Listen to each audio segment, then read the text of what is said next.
जंगल राज क्यों कहा गया था? जंगल राज का क्या मायने हैं? जब उनकी सरकार थी तो जंगल राज कहा गया था। अराजकता थी, लूट था, हत्याएं होती थी, दिन में लोग निकलते नहीं थे, घर घर में पैक रहते थे, नरसंहार का दौर था। उस दौर के युवराज हैं, तो माइंडसेट तो वही रहेगा ना। तो वही भाषा बोलेंगे, हिंसात्मक भाषा जिसको होता है वो बोलेंगे। ये सब बात ना करके हम राजनीतिक तरीके से विरोध कर सकते हैं, स्वस्थ परंपरा के तहत विरोध सकते हैं, विचारधारा पर विरोध कर सकते हैं। लेकिन वो कहते हैं कि छेड़ेंगे तो छोड़ेंगे नहीं। ठीक है, उनकी अपनी मर्जी है, जो करना है तो जनता मालिक है। पिता को लेकर के सवाल उठा रहे हैं, तो बेटा जो है उनका छोड़ने वाला नहीं है। अब तो वही कैरेक्टर है उनका, जो चरित्र है वो चरित्र सामने नजर आ रहा है कि हम किस तरह के हैं। जंगल राज क्यों कहा गया था? जंगल राज का क्या मायने हैं? जब उनकी सरकार थी तो जंगल राज कहा गया था। अराजकता थी, लूट था, हत्याएं होती थी, दिन में लोग निकलते नहीं थे, घर घर में पैक रहते थे, नरसंहार का दौर था। उस दौर के युवराज हैं, तो माइंडसेट तो वही रहेगा ना। तो वही भाषा बोलेंगे, हिंसात्मक भाषा जिसको होता है वो बोलेंगे। ये सब बात ना करके हम राजनीतिक तरीके से विरोध कर सकते हैं, स्वस्थ परंपरा के तहत विरोध सकते हैं, विचारधारा पर विरोध कर सकते हैं। लेकिन वो कहते हैं कि छेड़ेंगे तो छोड़ेंगे नहीं। ठीक है, उनकी अपनी मर्जी है, जो करना है तो जनता मालिक है। तेजस्वी यादव कह रहे हैं कि अमित शाह के पास डाटा सही नहीं है, गलत डाटा लेकर बिहार पहुंच जाते हैं। अब हम समझते हैं तेजस्वी यादव जी तो डेटा सेंटर है, उनके पास सारा डेटा है, और कितना सही वो बोलते हैं जो आप लोग को भी जानकारी है।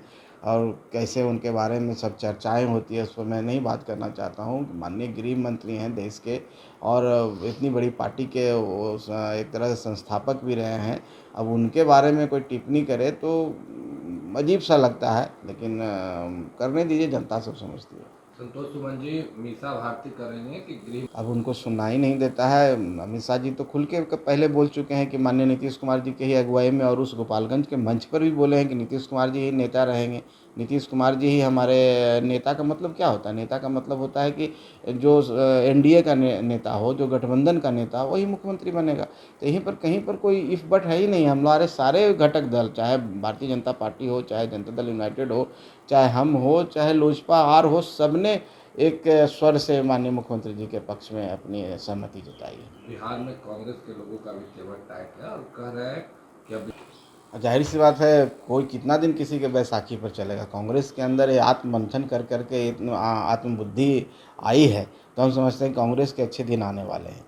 और जब तक वो राजद के बैसाखी पर रहेंगे, राजद के साथ चलेंगे, तो वो इसी तरह से परजीवी बन के रहेंगे। उनको तो अकेले लड़ना चाहिए चुनाव। इतनी बड़ी पार्टी है देश में, इतने साल 40 साल देश का शासन करने वाली पार्टी आज बिहार में एक रीजनल पार्टी के पिछलग्गू बना हुआ है। जब बिहार में दलित वोटर, पिछड़ा अति पिछड़ा को लुभाने में कांग्रेस के लोग लगे हुए हैं, क्या लगता है एनडीए को इस पर कितना मतलब घाटा सहना होगा इसको? देखिए, हर पार्टी का अपना अधिकार है, लोकतांत्रिक व्यवस्था के तहत उनको भी हर जगह वोट मांगने का अधिकार है। उनको मांगने दीजिए, उससे कोई फ़र्क थोड़ी पड़ने वाला है। एनडीए के साथ सब दलित, महादलित, समाज के हर वर्ग के लोग हैं। एनडीए का मतलब कोई एक एम बाई नहीं है। एनडीए का मतलब है कि सभी लोग, समाज के सब तबके का वोट एनडीए मांगती है, और सब तबके का समर्थन उनको मिलता है।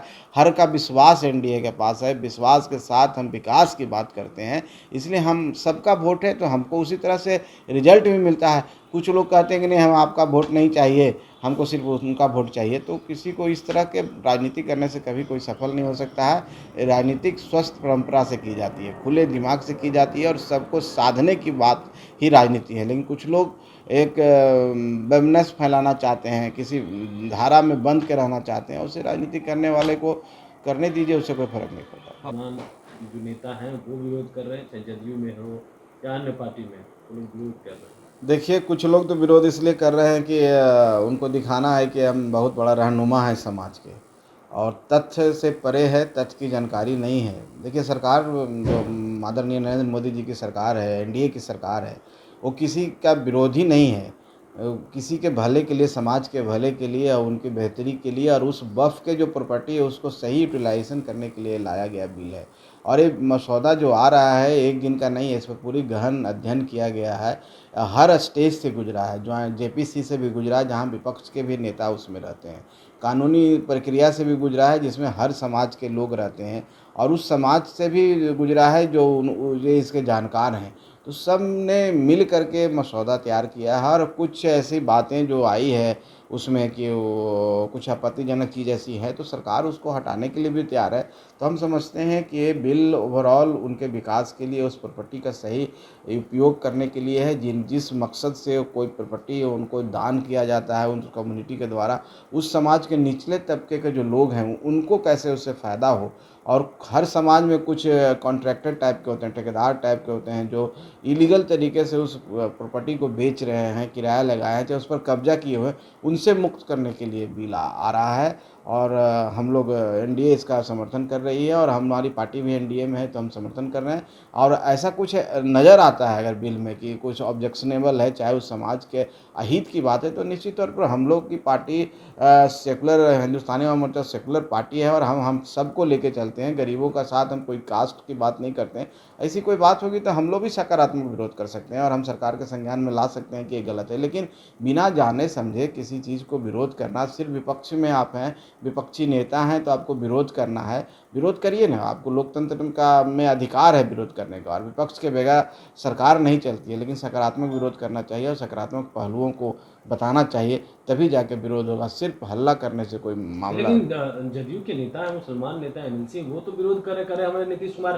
कभी इस बिल को लोकसभा में पास होने ही नहीं देंगे। अब देखिए उनके बारे में मैं कुछ टिप्पणी नहीं कर सकता हूँ। वो बहुत ही सम्मानित हैं और हम लोग के अभिभावक भी हैं। अब लालू जी से भी मिलने गए थे। अब क्या बातें हैं, क्या चर्चा है, क्या खिचड़ी पक रहा है, इसके बारे में कुछ नहीं करना चाहते हैं। पार्टी कार्यालय भी नहीं जाते अब बिहार कांग्रेस। अब पप्पू यादव जी, देखिए इसमें कहीं कोई शंका नहीं है। पप्पू यादव जी मेहनत कर रहे हैं, एक वन मैन आर्मी की तरह घूमते रहते हैं, सब जगह दिखते रहते हैं, लेकिन उनकी कोई विचारधारा नहीं है। कभी कुछ बोलते हैं, कभी कुछ बोलते हैं, लेकिन और कांग्रेस में आने के लिए आतुर हैं, छटपटाहट है उनको कांग्रेस, और कांग्रेस उनको लेना नहीं चाहती है। कांग्रेस इसलिए नहीं लेना चाहती है कि उनका जो बॉस है वो उनको आँख दिखा रहे हैं कि उसको नहीं लो। अब बेचारे पप्पू यादव जी अर्जी पर अर्जी दिए जा रहे हैं, लेकिन हम पप्पू यादव जी के आपके माध्यम से कहेंगे, पप्पू यादव जी आप जिस तरह से समाज में लगे हुए हैं, आपको लोग ठीक है कम ही लोग आपका फ़ैन फॉलोइंग है, लेकिन आप पर विश्वास करता है। आप इसी तरह से लगे रहिए। आप जनता ने आपको आशीर्वाद दिया, आप निर्दलीय जीत के आए हैं, तो क्यों किसी के पिछला गुरु बनना चाहते हैं। तो हम समझते हैं